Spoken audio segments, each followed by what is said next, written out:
It began with two missing faces, two familiar, loyal, dependable figures who had never failed to appear where tradition expected them. On a night when the entire royal family gathered under the glow of candlelight, when Princess Kate welcomed the country into Westminster Abbey for her annual Christmas carol service, something was different. The cameras panned across the guests, searching automatically for the bright smiles of Princess Beatrice and Princess Eugenie. But the York sisters, normally present at this deeply symbolic event, were nowhere to be found. And before the public had time to speculate, before the tabloids could assign theories, Princess Eugenie herself broke the silence. A short message, a few lines, but enough to ignite the kind of quiet intrigue the monarchy hates most. "Wish B and I could have been celebrating tonight with our family," she wrote. A sentence that sounded simple until you read it again, and wondered why she felt the need to say it at all. Before we dive in, there's something I need to share with you. Over the past few days, thousands have watched these stories unfold, but most haven't subscribed. If you're one of them, I invite you now to join us. Subscribe to Crownverse so you never miss the next chapter in this unfolding royal history. Her message continued with warm wishes for the Prince and Princess of Wales, praising Kate's incredible carol service, and calling its message one of love and hope. But the warmth of her words did not conceal the cold facts beneath the surface. Both sisters were missing, both together, both for the first time, and both at a moment in royal history when their family name, York, has become heavier than ever. Their absence broke a streak that went back to 2021. Both sisters had attended multiple times. Beatrice had never missed a carol service since Kate founded it. Eugenie had been present almost every year. Yet this time both of them stayed away, and the palace said nothing. This is where the story becomes more profound, because this wasn't just a concert. This was the first major Christmas event since the king formally moved to strip Andrew Mountbatten Windsor of his last remaining honors, ordered him to vacate Royal Lodge, and openly align the monarchy with the victims of Jeffrey Epstein. It was a moment where the institution emphasized unity, credibility, compassion, and continuity. And the absence of Andrew's daughters stood out like a tear in the fabric. So Eugenie spoke, not with anger, not with excuses, but with a carefully measured message that seemed crafted to prevent speculation while paradoxically fueling it. Because she didn't say why. In royal communication, silence says everything. And the York sisters' silence about the reason for their absence has created a shadowy space where logic and curiosity collide. One possibility, though unverified, is that the sisters wished to avoid drawing attention during a moment designed to honor Kate's message of hope. Another speculation, unconfirmed, but circulating online, is that they feared their attendance might overshadow the event due to their father's escalating scandal and eviction. This is only rumor, but it exists because royal timing often speaks more loudly than words. Yet something deeper shapes this moment, because the historical weight these two young women carry. Their father's downfall has become a modern royal tragedy, one marked by scandal, legal settlements, and the dismantling of a once powerful identity. Andrew is no longer a prince, no longer a duke, no longer Earl of Inverness, Baron Killyleagh, or a Knight of the Garter. He is Andrew Mountbatten Windsor, a private citizen. Royal Lodge, his home of decades, is no longer his refuge. And Sarah Ferguson's public collapse has cast another shadow over the York family name. All of this forms the background to the sisters' absence. It is impossible to separate the event from the moment. But here is where the story takes a surprising turn. Because while the public wondered if Beatrice and Eugenie were being frozen out or quietly punished for their father's disgrace, the truth, verified by reliable royal reporting, is the opposite. Prince William and King Charles have made it clear. The York sisters will not pay for their father's sins. Their titles are safe. Their dignity is protected. Their future in the royal family is secure. This is not sentiment. It is strategy. It is fairness. It is the recognition that these two women have shown unwavering loyalty during the monarchy's most difficult years. When you look back at their public lives, this becomes obvious. They have remained absent from scandal, committed to charity, and respectful of the institution, even when the institution could not protect them from the consequences of their father's actions. William's stance is rooted not in emotion, but in memory. 30 years ago, on the slopes of Closters, he protected them instinctively as children. Today, he protects them deliberately as adults. The boy who helped little Eugenie to her feet is now the future king, insisting that she must not fall because of Andrew's collapse. But if the king and future king fully support them, why did they skip such an important night? Why break a pattern of loyalty at the exact moment the monarchy is trying to demonstrate unity? This is where the picture becomes more complex. Some insiders believe the sisters' absence was logistical, or due to personal commitments, though none had been confirmed. Others suggest a political dimension, that attending a major televised event while their parents face intense public scrutiny might have created a distraction. Again, this is speculation. But one undeniable truth remains. Eugenie's message came quickly, almost preemptively, as if she felt a need to speak before narratives formed.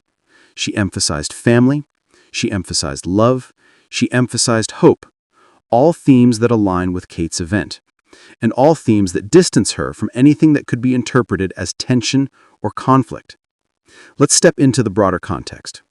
The monarchy is in a moment of high sensitivity. King Charles is enforcing boundaries that his mother rarely embraced. Andrew's demotion has been handled with a firm, almost unprecedented tone. Even Harry and Meghan's fallout with the royal family feels quieter in comparison. The monarchy is redefining itself through accountability.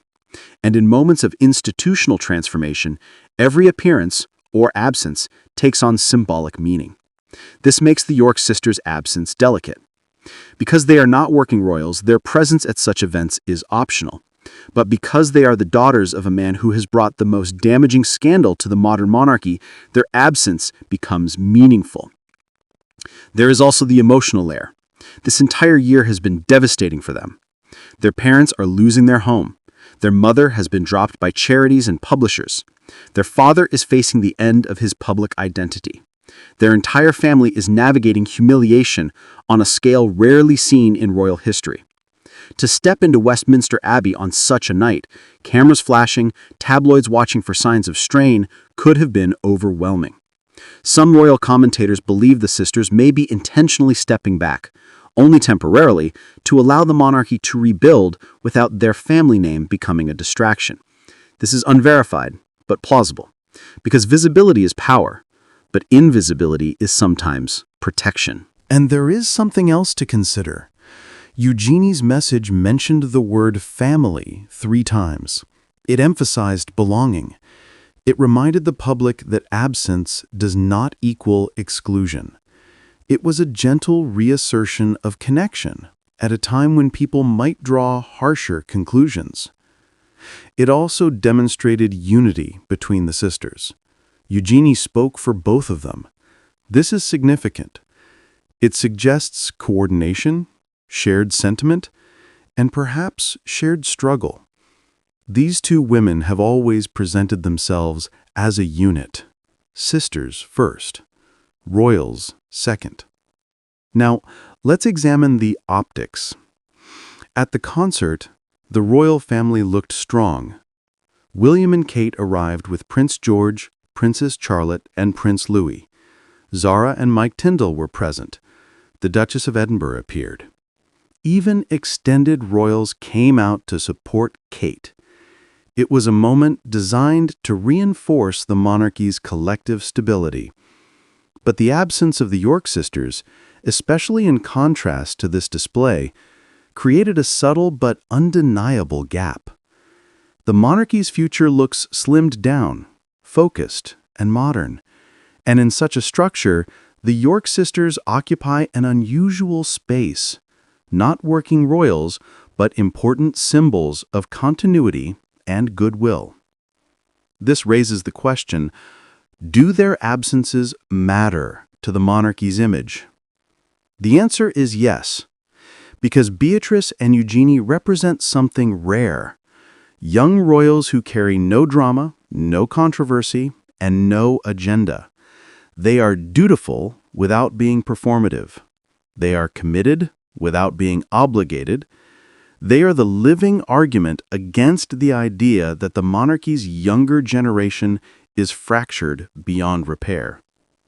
This is why William and the king publicly support them, because punishing them would send the wrong message, one that says guilt is inherited and innocence can be overshadowed by blood. Instead, the monarchy is choosing clarity. Andrew's downfall is his alone. The sisters' absence must be understood within that framework. They were not punished. Their absence is not a sign of removal.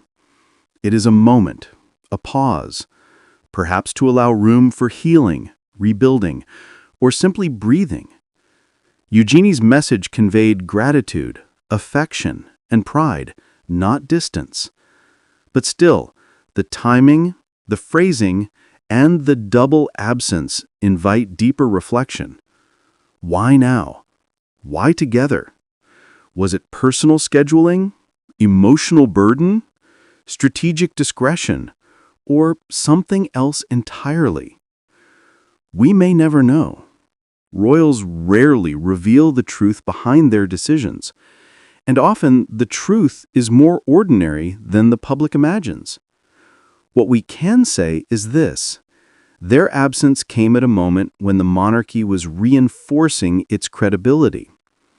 It is possible that the sisters understood that their presence might complicate the narrative, even unintentionally, and so they stepped back, not as outcasts, but as supporters who knew when to not be the story. This is the paradox of modern royalty. Sometimes the most meaningful act is to stay away.